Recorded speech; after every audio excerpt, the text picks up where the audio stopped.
All right. Hello, everyone. I'm Phoebe Lapine, and this is Wellness Wednesday, which is my ongoing Google Hangout series where I bring on amazing experts in the wellness world and have them help you with questions that, pertain to your health and hedonism and finding that awesome balance in between. So today I'm really, really excited about the guest. I'm like a secret, well, not so secret fangirl of hers, but we have Alisa Vitti, who is a holistic health coach and the author of the amazing book, WomanCode. So hello, welcome. I'll let you talk a little bit about what you're up to now and about yourself, and also about your inspiring story and how you got into all of this. Well, I'm so happy to be here. It's so fun to be doing Wellness Wednesdays with you. So let's see, what am I up to? I am running a company called flowliving.com, and what we do is provide a platform for women who struggle with hormonal issues to have a place that they can go to get the best integrative functional nutrition information on how to resolve the root causes of their period problems like PMS, PCOS, fibroids, difficult periods, all of those things, to infertility and to the early stages of perimenopause. So for those of you who are 35 and older, you've begun and there are things that you want to do to really navigate that process successfully to avoid kind of that stereotypical suffering that a lot of women have. So we're the first online women's hormonal health center, and we take care of women in 216 countries, and we help them address these issues safely and naturally with our online hormone health program, which is really, really cool. So awesome, and it's so needed in the space. And you got into this, you became the Hormone Whisperer, which is what Yahoo Health calls you, that I think is an amazing alias. I know. Now there's a Dear Abby for your hormones. It's me on Yahoo Health. But tell us a little bit. You got into this by trying to heal your own PCOS naturally before there was really a whole lot of information out there about it. Yeah. So, 20 years ago, I began my journey with having all sorts of hormone problems as a young person. And fast forward, I was then a student at Johns Hopkins University, fully planning to become an OBGYN myself, when I really got the brunt of the symptoms that would then lead me to this new career. But I was over 200 pounds, kind of in a 3-month period. My skin was covered, face, chest, and back, in cystic acne. And I hadn't been menstruating really regularly since 15. So I would get my period once or twice a year, and this was still the case at 21, 22. So going so many years without a diagnosis, but continuously seeking out answers was very frustrating. And then when I did finally find some information in the medical library, talk about being in the right place at the right time, I was able to bring that to my gynecologist, who then did the confirmatory testing and said, oh yeah, you do have polycystic ovarian syndrome, which 1 in 8 or 10, depending on the statistics you look at, have. And it's just a breakdown between the pituitary gland in the brain and the ovary. So there's no conversation, no ovulation, and therefore no menstruation. So that's what happened, sort of what was wrong with me. And I remember being in the doctor's office that day when she confirmed my diagnosis. And she said, there's really nothing that we can do. You're going to be fat. You're going to have bad skin. You're going to have difficulty ever having a baby on your own, and maybe not ever with IVF. You're going to be predisposed to diabetes, heart disease, and have an increased likelihood of cancer. And, I was 22 when I got that prognosis. Yeah, that's a lot. That's a lot to take. And she said not to worry. In the same breath as she delivered that, she said, don't worry. We'll just medicate you along the way to kind of manage those symptoms as best we can. And I said, but doctor, is there any way that any of these medications, including the birth control pill, are really going to fix what's wrong with me? She said, oh, absolutely not. We can't fix you. We don't really know what's wrong with you. And this is the best that we can do. And that moment, Phoebe, was really the inflection moment, of, I think we all come to those forks in the road where we're being faced with a difficult situation, whether it's health or not. And for those of you listening, maybe there's something happening right now that you feel like you have to make a decision. I just had like a time warp experience in that office chair where she had given me this information and I just felt this stillness come over me, and I heard my body just say very simply, very calmly, that's not your future. And I had no idea exactly what the hell that meant or how I was going to get there. But I knew enough to listen to it and follow it really blindly at the beginning. And so I told her, keep your prescription pad. I'm not going to take any of these drugs. Thank you. I'm going to go take my very expensively trained mind and go figure this out. And that was the beginning of the research in functional medicine and nutrition and epigenetics that kind of led me to create the protocol that not only had 60 pounds melt off my body and my skin clear up and restore my period. And I always love to add the I've been ovulating and menstruating for the past, 18 years. It's really like, that's it. I only have 18 years of menstruation. Other people have a lot longer because they haven't had these issues. But for me, it's like a milestone.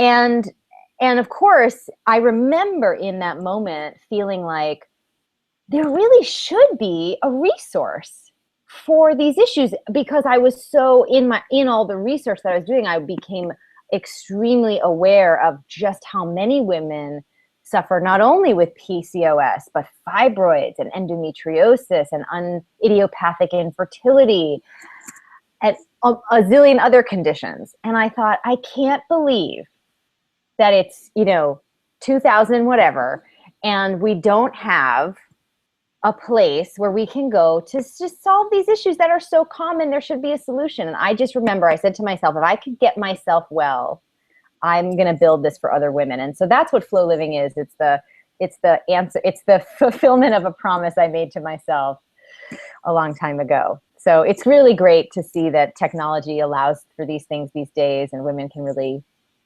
stop having issues that are really biblical in nature. Like, oh, you got to suffer with your period forever. It's not true. Totally. So. Well, I think hormones in general are just this real mystery for a lot of people. I know before reading your book, I didn't connect a lot of the dots in my own health journey that were potentially, kind of all hormones. I didn't realize, I didn't even really know what the endocrine system was until I was diagnosed with Hashimoto's. So for people at home who potentially have a lot of various, mysterious health ailments, what are some symptoms that point directly towards hormone imbalance? For me, it's really about looking at how the system is either breaking down or functioning optimally. So for example, here's a great way to know if your hormones are on the fast track for imbalance. Are you kind of hungover in the morning? When you wake up and you kind of you're like, oh God, give me something, coffee, something. Are you feeling that way? And even after the coffee and even after the sugary, carbohydrate-rich breakfast that you feel like you're craving, are you still your brain's a little foggy and you don't really wake up? You don't get that alert clarity of thinking until the afternoon? If that's happening, that's a huge sign that your adrenals are not performing their core function, which is to secrete cortisol at the right intervals and in the right concentration throughout the day to give you the stimulation you need to be awake and alert at the right times. If that's happening, it's very likely, because of the interconnected nature of your endocrine system, that your thyroid is going to become dysregulated very soon thereafter. And another thing to look at is anxiety and mood. Do you feel anxious all the time? It's another great way to look at. Why am I focusing in on the signs of adrenal fatigue? Because we're all so busy. And I have more compassion now for your busy life than I ever have before, because I'm a new mom. And let me tell you, nothing puts it into focus for you than, trying to juggle motherhood and work and self-care. Just how busy the average person is. whether or not you have a child. So I feel more and more profoundly sensitive to the realities that we're all facing, which is we're trying to do it all as women because we're awesome, because we're creative, because we are forces of nature. We just can't help ourselves. And it's really hard to go to sleep when there's so many fun things you could be doing. Trust me, I get it. But when you throw yourself off, right, by burning the candle at both ends and you're not getting proper sleep, all of a sudden you have this hungover feeling, you have increased anxiety, and you might start to notice that it kind of has worse moments at certain times of your cycle. And you may not have connected that it has anything to do with your cycle, but it is getting worse at certain parts of the cycle. So these are just a few ways that we can see how hormones might not be working for you. I could go on, but I feel like that's a good starting point. Well, so I feel like point A is the blood sugar issue. Yes. And so how does that affect women a lot more than men and just throw everything out of balance in a way that it doesn't necessarily for men because they don't have to deal with, well, I don't know. They have to balance their own stuff as well. Men, you know, we love men. We just don't take care of them for a living. But they come to us to learn about their women's cycles, and so they can be better partners, which I think is great. But I would say, yes, women are more sensitive to fluctuations in blood sugar because, you know, we, instead of having a cycle that is 24 hours, which is what men have, we have this 28-day cycle. And as a result, these hormones do make us feel differently throughout the month in terms of our stamina.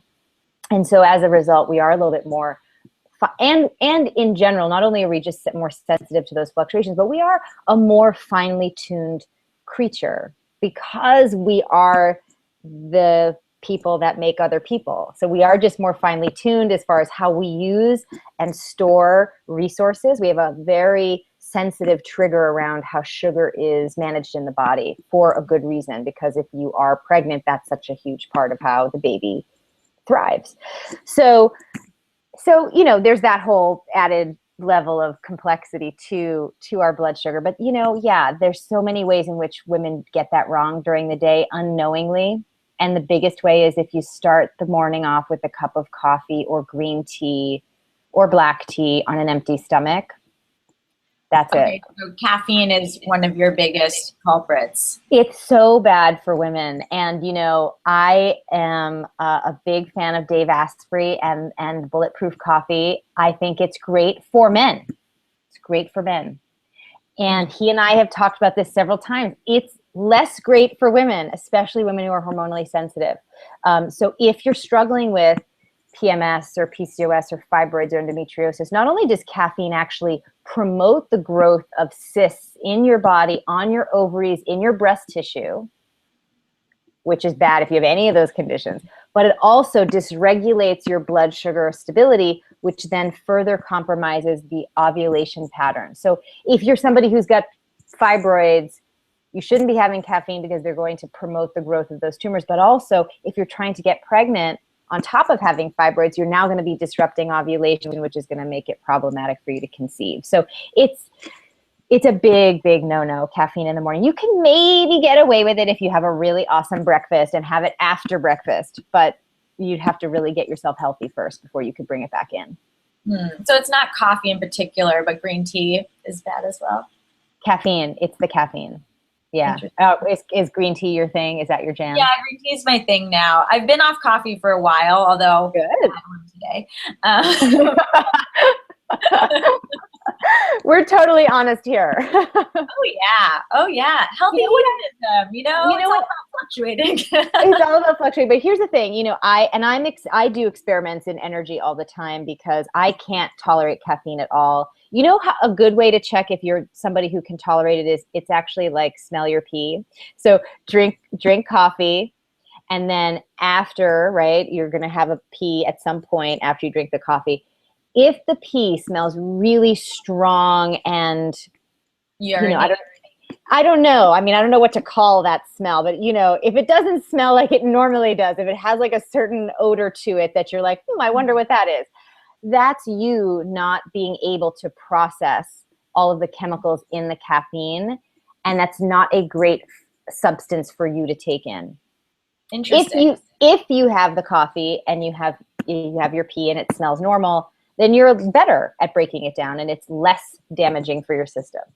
But as someone who can't have any caffeine because I'm super sensitive and I get the stinky pee and the whole thing, and it would of course promote the growth of the cysts in my ovaries that I don't want to have return, right? Or the fibrocystic breast that I don't want to have return. I also am a new mom, as I might have mentioned, and I'm operating on less sleep than I normally would like to. And I need to have energy in the morning to get my day going. So I've really noticed that breakfast and a mid-morning smoothie gives me the right kind of blood sugar support to boost up my energy naturally without jacking up my insulin with the caffeine, not to mention further taxing my adrenals from some of the sleep deprivation that I have and that we all have with the caffeine. So I don't know. I don't want to beleaguer the point. If you want to learn more about coffee, I have some articles on my blog about why and what to do, but it's a big no-no for endocrine support number one, which is keep that blood sugar stable. Cool.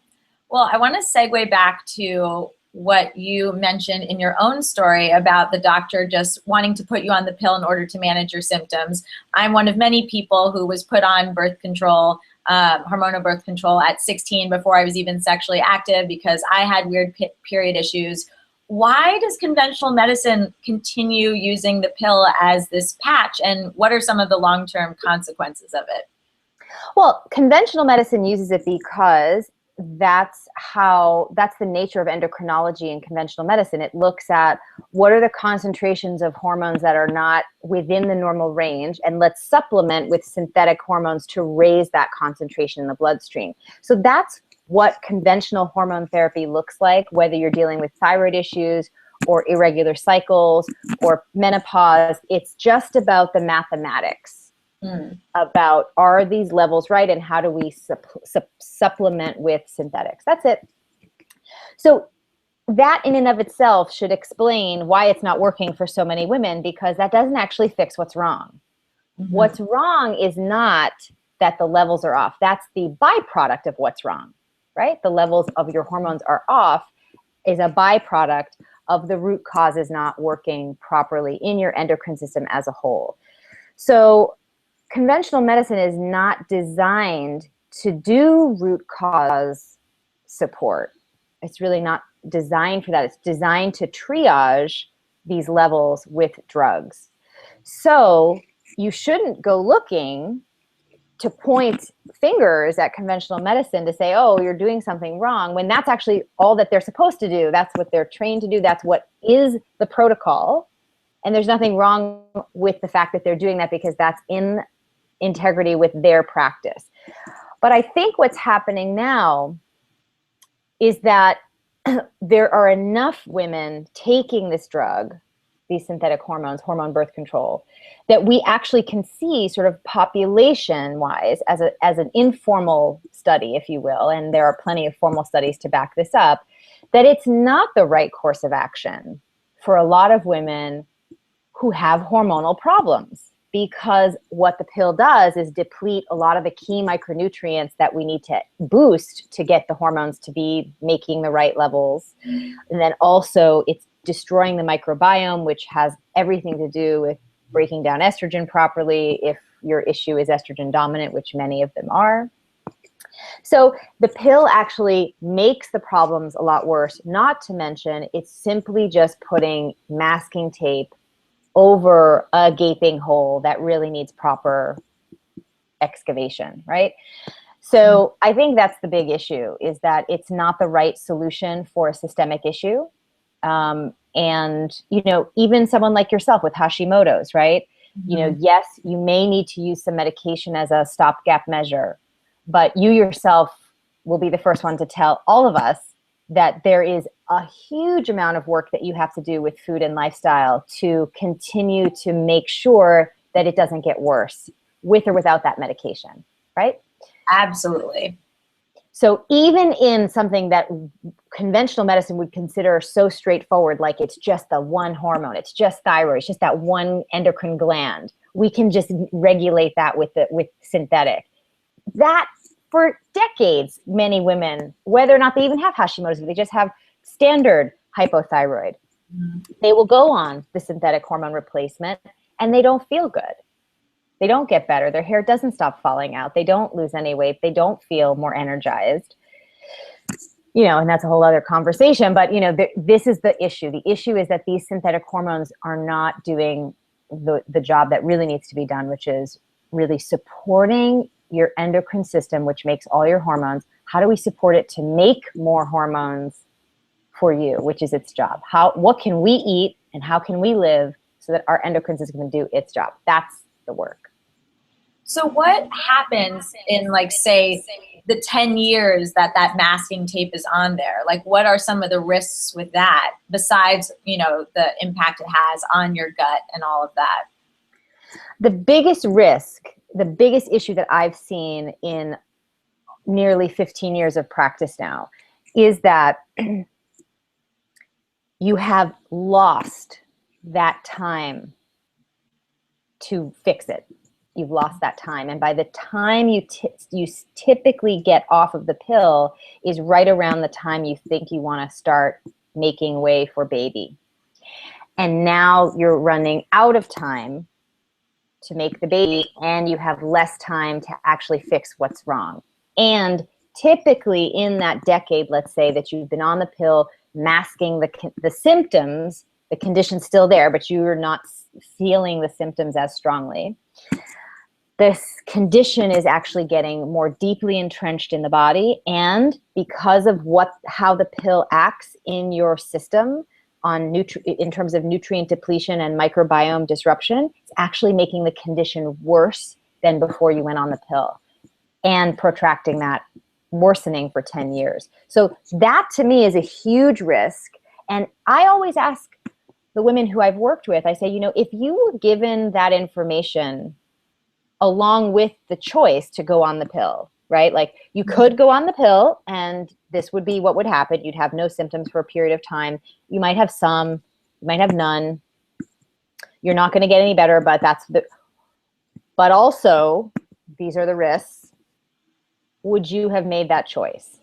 And 100% of the time women say no effing way.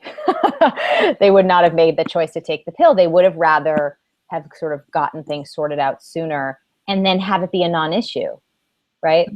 And here's the other thing I know from a hormonal standpoint, it's much easier to heal hormonally the younger you are because your body just is more elastic in your 20s than it is in your late 30s.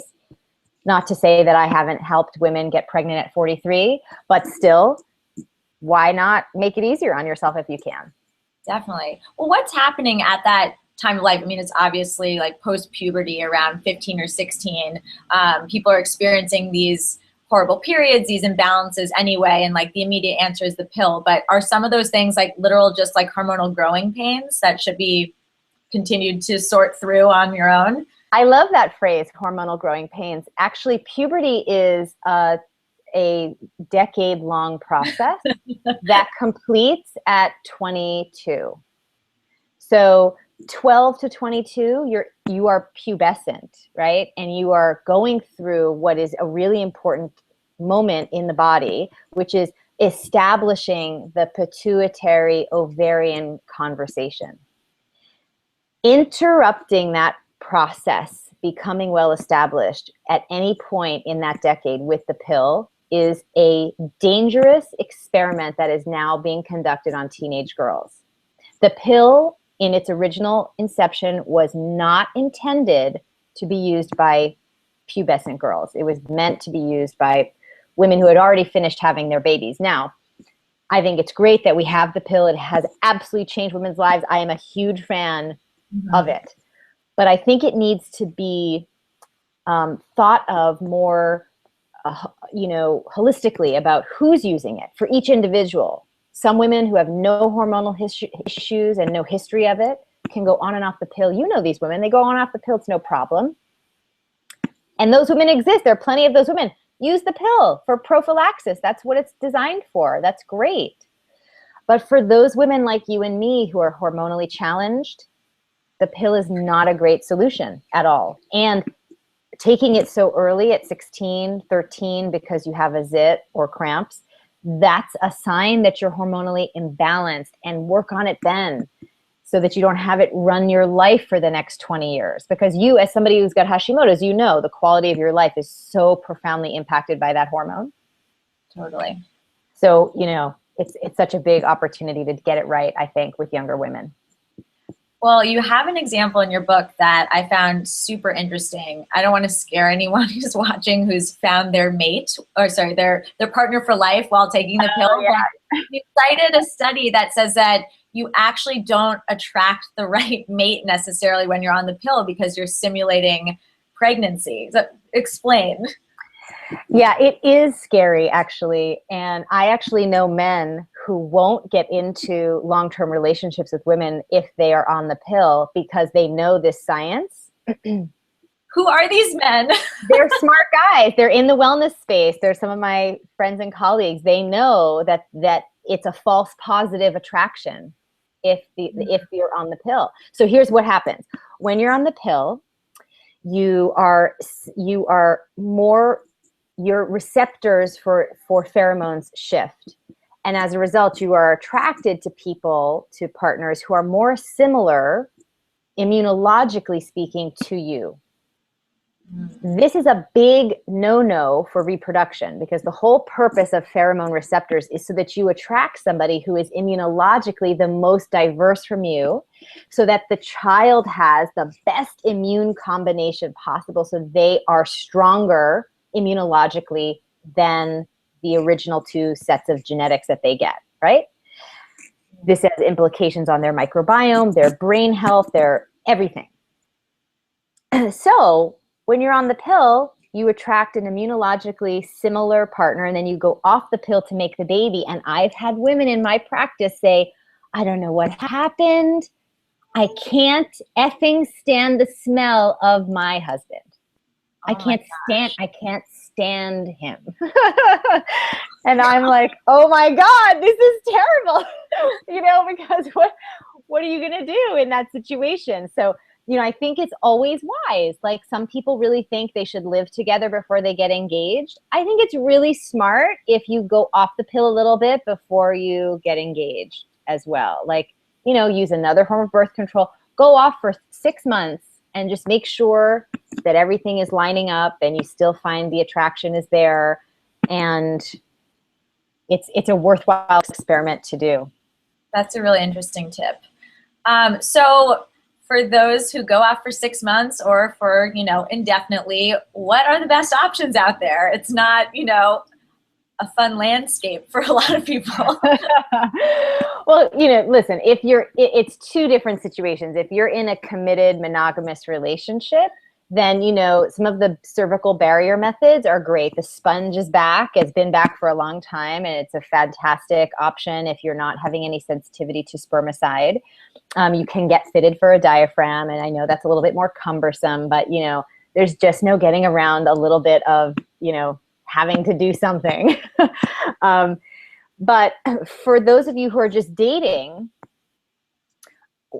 you know, whether or not you're on the pill, you need to be using condoms 100% of the time because of the risks to your uterine bacterial and vaginal bacterial balance, because of some of the research that's come out around that and your future fertility. So, you know, there are amazing options. There are even condoms now that are made in a sustainable way that are more considerate to the women's vaginal biome, like L condoms. And I believe the daughter of the founder of Seventh Generation has come out with a new line of female-friendly condoms. So there's a lot of options.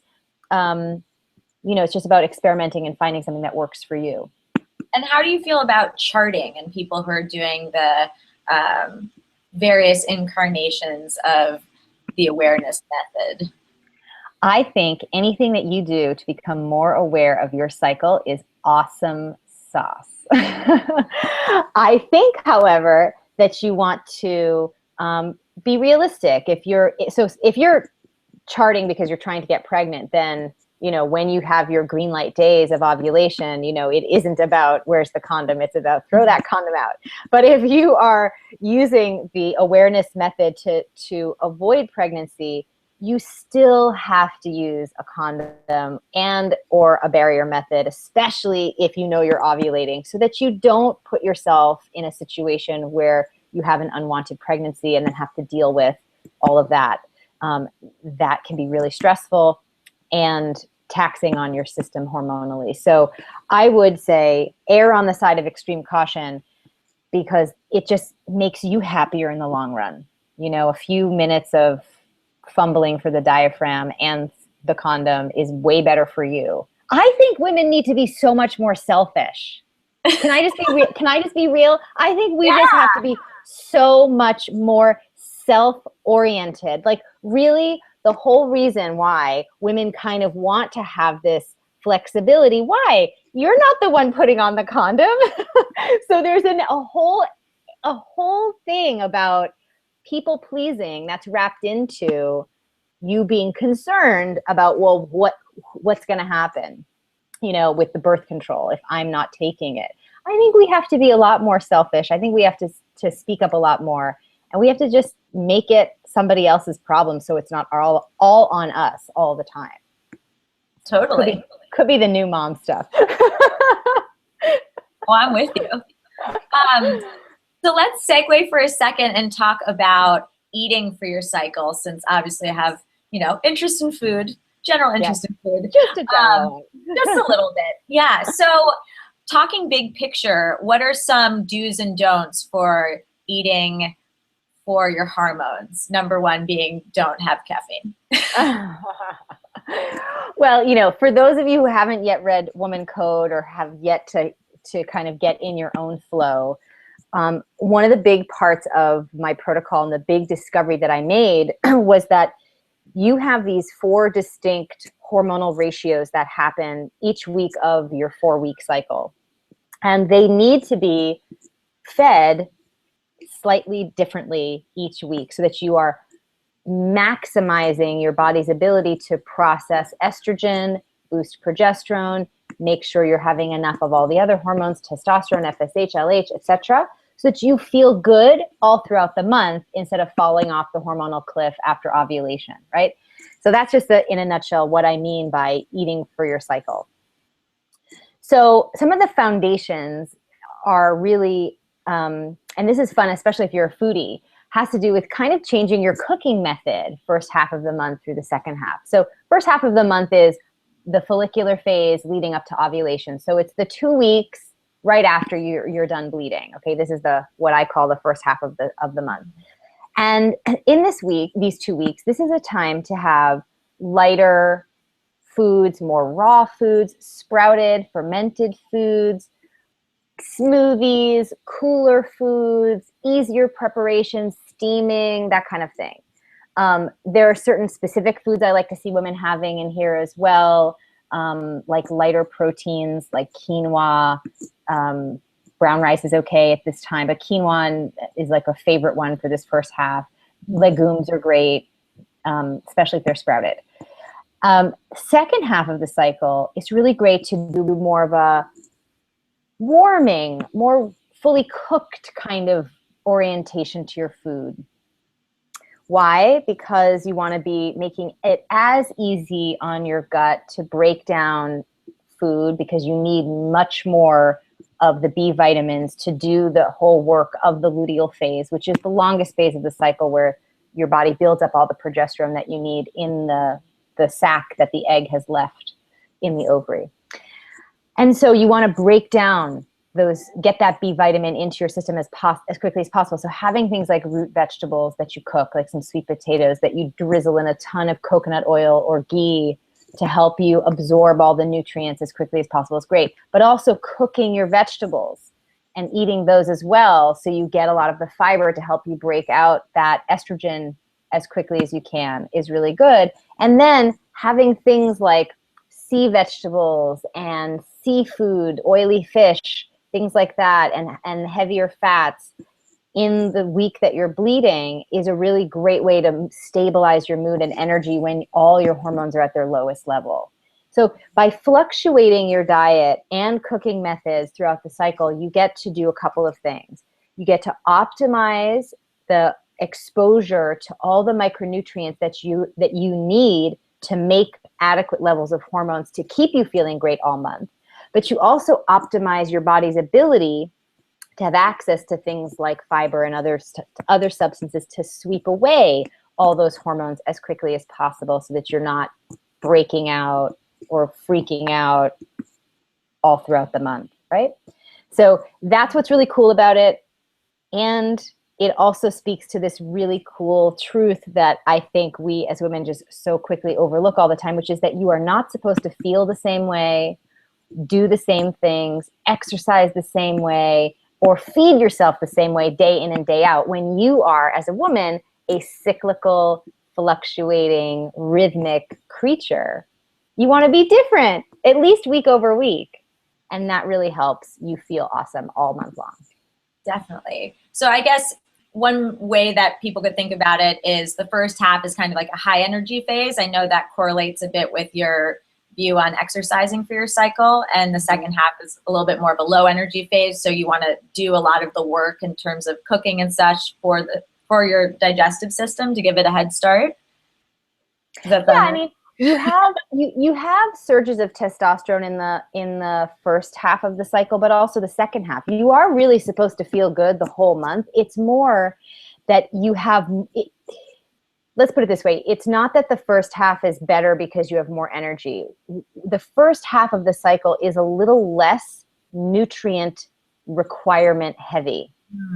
The second half of the cycle is very nutrient requirement heavy because of the work that your body is doing, your ovary, your uterus, right? Your ovary is making all this progesterone. Your lining of your uterus is being built up in case there is a conception. All of that requires micronutrients that you get from food. It's a very intensive time as far as those requirements. So it's not that you have less energy. You only have less energy if you're starving your body of those micronutrients. Okay. If you're doing a bad job of feeding yourself, you're going to feel really blah because the nutrients that you do have are going to go do that job. And by the way, why women lose their period is because they starve themselves chronically of those micronutrients, and then of course the body can no longer perform that function. Right. You have an awesome chart in your book, and I'm sure you probably have resources for this on Flow Living somewhere for like actually all the different ingredients for different phases. Yeah. And I was going to try and do it this month, but without, I need to like print it out and put it on my fridge in order to remember it all because it's a lot. So is it more important to just add in a lot of those good things than it is to necessarily stay away from something in another bucket? Exactly. So think of it that way. Like you want to kind of front load your diet, maybe 50% of your diet to have those items that week. But you can have foods from all of the phases at any time, but you just want to have a preponderance of, let's say, sprouted fermented foods the week after you're done with your period. And then you want to have like the most raw food you could possibly have the week that you're ovulating. Like you could be, if you're somebody who likes being raw or you want to do a raw week just to reset yourself, do that during ovulation. That's the best time for you to do it. So that way, thinking about it that way is just, you don't have to do it 100%. You just have to do some. It gives you great results. I like that. I'm all about adding and not taking away. Exactly. So how does this correlate to exercise? Well, just like any athlete will absolutely use circadian rhythms for their benefit to train and maximize muscle building and endurance building. This is standard practice. Men have a certain testosterone pattern during the 24-hour period that is used pretty heavily in personal training to achieve certain results. Just like that is like a no-brainer for men when they're training, it should be a no-brainer for women to take into serious consideration where they are in their 4 phases so they can train accordingly to maximize their output of performance and whatever goals they're trying to achieve. So first half of the cycle, do all your high intensity interval training. do as much of it as you'd like. You're going to feel like you want to do it. You're going to feel good doing it. You're going to get the high after you do it. So do it. Second half of the cycle. Okay, so this is the 10 days of the luteal phase, the 10 to 12 days, and then like the 3 to 7 days of your menses, that 2-week period. You want to do things that are more core strengthening and flexibility based and stamina based, right? So you can go for a long walk, right? To build up your endurance, right? You could do a super long Pilates set. You could take a really beautiful intensive yoga class, right? You just aren't going to be jumping around boot camp style, bouncing on a trampoline, kickboxing, you know, doing that kind of stuff. You're going to be doing more core work and more flexibility and more endurance the second half. So what's awesome about this is that you're cross-training your fitness every week, which does what? Prevents injury and maximizes your fitness, which is really, really great. So you're going to actually achieve more weight loss faster by changing up your routine than trying to do the same thing day in and day out. Do you see a lot of women, especially in New York, making big mistakes in the exercise zone? Because, you know, people feel so attached to their workout routines. I find that women in New York are incredibly intense about them, you know, 24/7. What happens when you're, you know, doing high interval training during, you know, your more sleepy period of your cycle, the second half? Yeah, I mean, I see this all the time, women who train for triathlons or women who are, like you said, really, really married to their routine and kind of try to keep it the same throughout the cycle. They actually find that they can't lose that last 5-10 pounds they're trying to lose, or they actually gain weight. And this has to do with, again, when you don't take these hormones into consideration. Like, this is not just some nice idea, like, wouldn't it be great if we all lived our lives according to our cycle? Like, I'm not one of those hippy drippy types. I really am interested in optimizing your potential as a woman. And when you think about how these hormones work together, renal system, when you're doing that intensive exercise, you actually break down its ability to perform.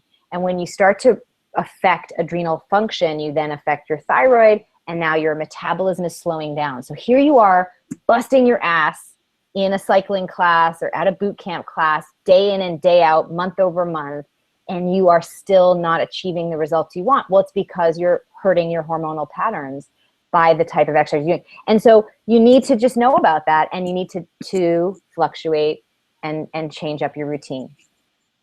Cool. And then I know the last part of the cycle to focus on is actual sex.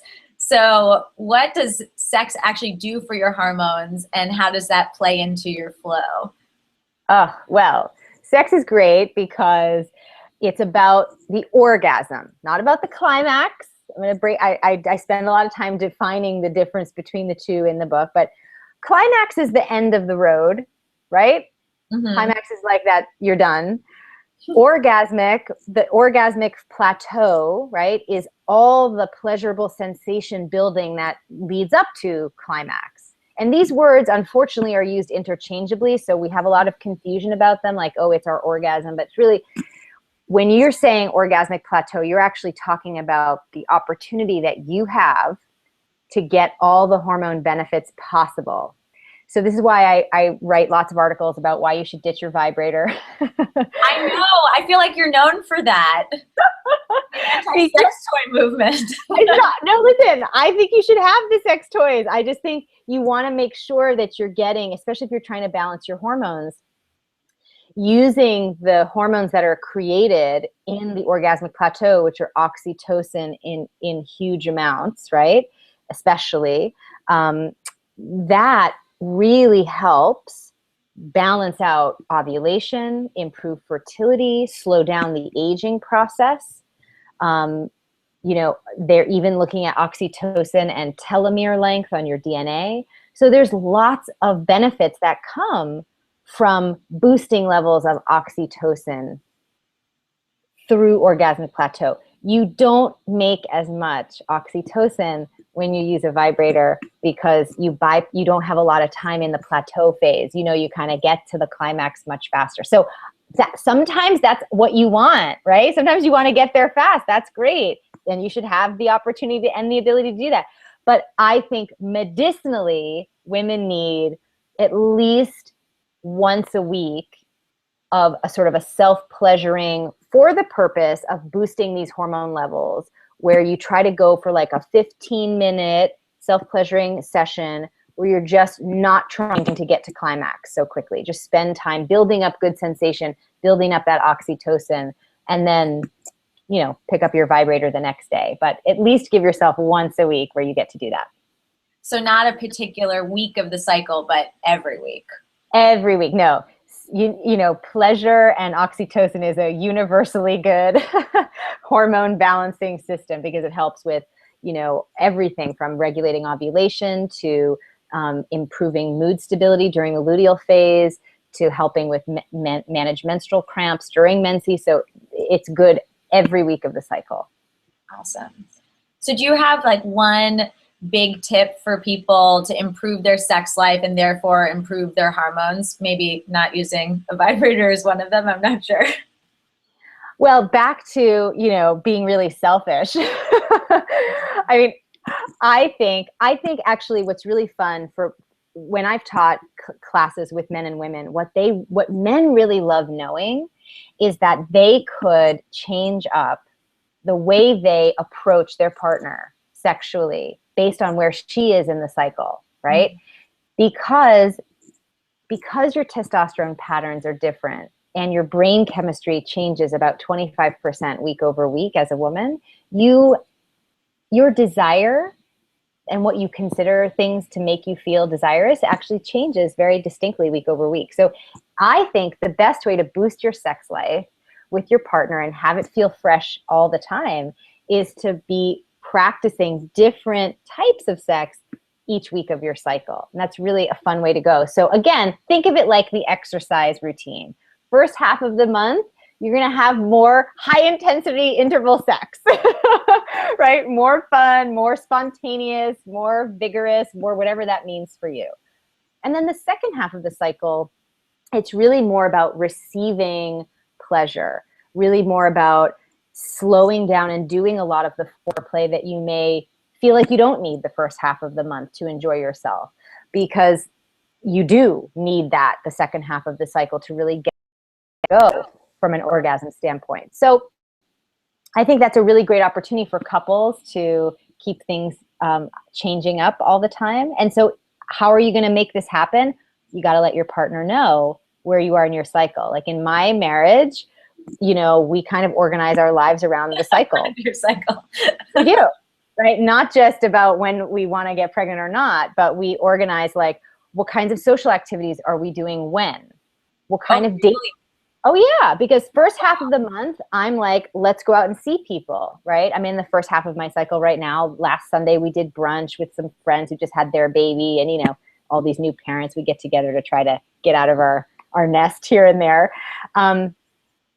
And, you know, when the second half of the cycle hits, I'm much more interested in doing like domestic projects together on the weekends. Like let's organize that cabinet that we need to make room for something. Let's order some furniture. Let's go shopping for that kind of stuff. I'm more interested in getting things done from an internal standpoint than I am about socializing. So he knows that. So if he's going to make a suggestion about what we're doing on the weekends, he checks first about where we are. How does he check? Does he have an app on his phone that helps monitor? Or, I mean, I'm sure it's worked into conversation very frequently in your household. You think? Yeah, no, I mean, he just knows because I tell him. And I'm like, hey, we're in the first half, or hey, we're in the second half. And he's like, okay, and he knows what that is. But yeah, I think it would be great. There should be some sort of fun ways for us to notify each other. Yeah, well, what advice do you give to these wonderful men who come with your clients to learn more? I tell them to read chapter 5 in WomanCode so they can understand what to look for about what are the physical cues that would indicate where she is in the cycle. It's not that complicated to know. And of course, as soon as he's aware that she is on her menstruation week, right? He can start easily counting, you know, in 14-day increments, right? So the count 14 days after that, and you've got your first half of the cycle, and then you've got the second 14 days. So you can kind of at least get a very easy baseline, and then start to get more nuanced from there. But yeah, I mean, we run the whole ship based on where we are in the cycle. Awesome. All right. Well, let's wrap up because this has been so fascinating and you're wonderful. I like to ask every expert who comes on the same one question, and it's kind of something that I use to curate my own curriculum for my book, The Wellness Project, which I'm currently working on. And it's actually an ongoing blog series on my site as well. And, you know, this just so happens to be Moon Sisterhood Month. So I know. my expert. But if you could tell someone one thing and one thing only to change about their lifestyle that would just have a wonderful holistic impact on their well-being, what would it be? Ooh, one thing. I know, it's tough. Go. Part of me wants to say take magnesium because that's like the thing you need. But, you know, I think from really what's going to get the job done, what's really going to change the quality of your experience of your body and your life as a woman is to really build a relationship with your body so that you know where you are in your cycle, what's normal for you, right? You have to be the one that takes the mystery out of that relationship by just rolling up your sleeves and getting observant about what's going on. And if you can give yourself that gift of knowing what your body is trying to tell you, you will save years of your life from being on a health recovery journey, right? An illness and then a health recovery journey, to just moving always constantly forward into creating and thriving and enjoying. And I think if you can see that that's really what the choice is, obviously it's totally worth doing. And don't be daunted at the beginning with your confusion. And there are resources to help you learn, like my book, like the website. But once you master knowing that your body is simply trying to give you divine messages from your soul to help you move forward in the direction of your life's purpose, building that relationship is a privilege, not a problem. I love that. Living on the offensive, not the defensive. Yeah. Wonderful. Well, thank you so much. And for everyone out there who wants more resources, definitely pick up WomanCode book and also visit Flow Living. I know you have an actual 3-month program that people can take if they want to dig into the work with you in a more active, accountable way. And I'll provide all the links for that on my site at a future date, a few days from now. Thank you. Yes. Great. Thank you so much. And thank you to everyone who watched. Take care.